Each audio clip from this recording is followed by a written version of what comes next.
Welcome to steno dictation. अगर आप इस चैनल पर नए हैं तो चैनल को सब्सक्राइब करें और बेल आइकन ज़रूर दबाएं। डिक्टेशन 5 सेकंड बाद शुरू होगा। स्टार्ट। रेवड़ी संस्कृति पर सड़क से लेकर सुप्रीम कोर्ट तक बहस के बीच चुनाव वाले राज्यों में जिस तरह मुफ्त बिजली देने की घोषणाएं हो रही हैं, वे बिजली उत्पादन, पारेषण और वितरण ढांचे को कमज़ोर करने के साथ ही अर्थव्यवस्था को भी नुकसान पहुंचाने वाली हैं। यह चिंताजनक है कि मुफ्त बिजली देने के वादे एक ऐसे समय किए जा रहे हैं जब न तो राज्य बिजली बोर्डों का घाटा थम रहा है और न ही बिजली वितरण कंपनियों पर इन बोर्डों की देनदारी कम हो रही है।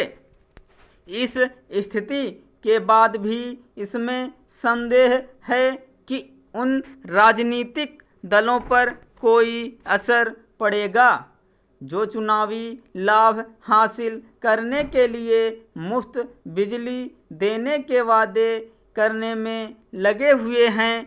चूँकि जब कोई एक राजनीतिक दल मुफ्त बिजली देने का वादा करता है तो अन्य दल भी ऐसे वादे करने के लिए विवश हो जाते हैं।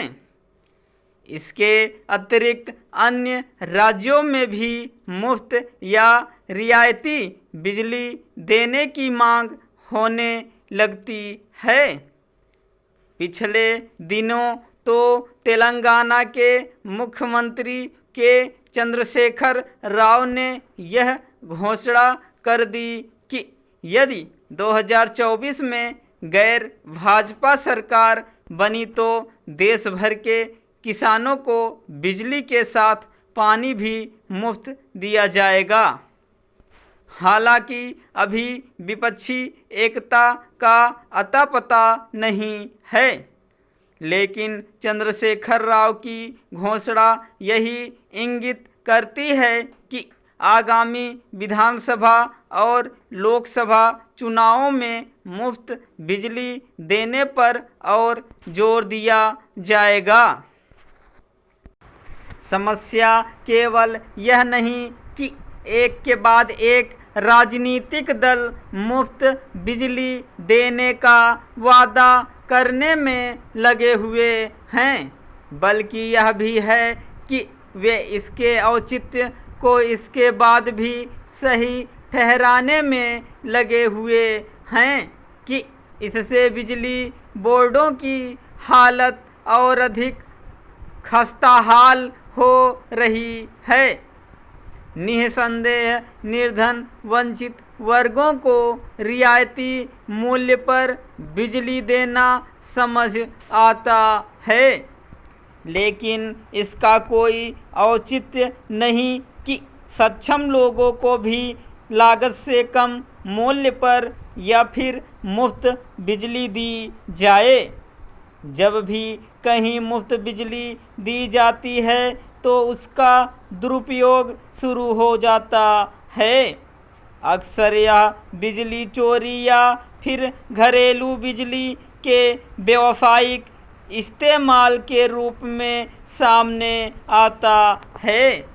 हालांकि सभी राजनीतिक दल इससे अवगत हैं कि अतीत में जिन राज्यों ने मुफ्त बिजली देने का काम किया वे किस तरह मुश्किलों से घिरे, फिर भी वे चेतने का नाम नहीं ले रहे हैं। ऐसे कुछ राज्यों के बिजली बोर्डों की आर्थिक स्थिति इतनी खराब हुई कि वे बिजली की सामान्य आपूर्ति करने में भी सक्षम नहीं रहे। जिस तरह राज्यों के बिजली बोर्ड घाटे से नहीं उबर पा रहे हैं, उसी तरह बिजली वितरण कंपनियां विद्युत उत्पादक कंपनियों को समय पर भुगतान नहीं कर पा रही हैं।